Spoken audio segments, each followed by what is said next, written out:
All right, guys. Tuesday morning, ready for a little science. Okay. So, what we're doing today is we are working on our 2.3 calorimetry lab. And the goal of this lab is to be able to determine how many calories of energy are in something like a marshmallow. Okay. So, we see calories all the time on our food labels, and we want to actually know what does that mean. Okay. Where do they get that number? So, we got to remember, okay, calorie is a unit that measures heat energy. So what we're going to do is we're going to try and capture the heat released by this marshmallow as we burn it. Okay, that's going to tell us how many calories of energy were released, and then we can see how many calories per gram we had, and that's something that they do on your food label. Okay, and then we're going to start to be able to look at, okay, how many calories per gram do you get for carbohydrates, proteins, fats, those type of things. Okay, so if you don't know, marshmallows are primarily sugar, and so that'll come in handy later. Okay, so with this lab, what we have, I'm gonna pan down here. We got our digital scale. Okay, so we're gonna need to get the mass of things. This little handy guy, that is not just a twisted up paper clip. That is our food holder. Got a graduated cylinder. This is our calorimeter can. This is kind of our heat shield that goes around it. A piece of aluminum foil to go on top. Room temperature water, and a thermometer. Okay, so what we need to do in this lab, you can see here, is we need to get the amount of water in our calorimeter. We need to know the mass of that water. So if we remember, right, if we know the number of milliliters that we put in using our graduated cylinder, we then know the mass of the water, because 1 milliliter of water has the mass of 1 gram. Okay, that's really important because we know to find heat, or the amount of calories that entered the water, we need to know the mass of the water. Okay, then we also need to find the mass of the food before we burn it. Okay, that's going to be really important. We are going to find the mass of the food after we burn it. Okay, and then the next most important piece is monitoring the temperature of the water in our calorimeter, right? Because that's where we're going to get our initial temperature, our ending temperature, and that's what we're going to plug into our H equals mass times change in temperature times the specific heat of water. Okay, that's going to allow us to calculate heat. So it's really important that we have the mass of our water correct and the heat, or the change in temperature of our water. Okay, so now, pro tip here with the marshmallow: when we burn the marshmallow, it gets really gooey and kind of stuck on here. So it just says get the mass of your food in the lab.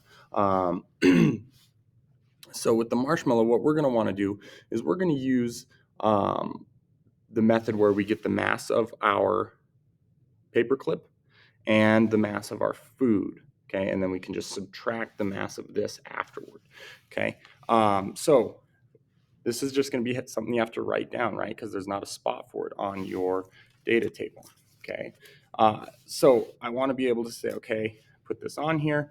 My paper clip is 0.9 grams. Okay, so I'm just going to write that down and remember that for after we burn our food. Okay, so 0.9 grams. Now, I can take the mass of my food, okay, and my marshmallow is 0.6 grams. Okay, so I can record that into my data table as mass of food before we burn it. Okay, so I had 0.6 grams of marshmallow. Okay, now we need to fill our canister now with water. So in the directions it says add 50 milliliters of room temperature water. So here's my room temperature water. Remember, we use the graduated cylinder to measure.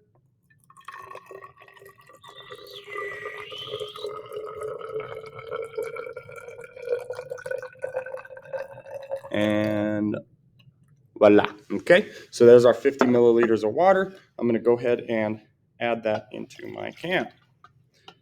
Okay, now, again, when we look at this, if we know we have 50 milliliters of water in our can, we know that we have 50 grams of water. Okay, so now we got the mass of our water, we got the mass of our food before burning. Now let's get to go. Okay, so we can set our thermometer in here. We got to get the initial temperature of this water, because that's going to be the biggest piece. Okay, so when I look at this, my water is, according to this thermometer, about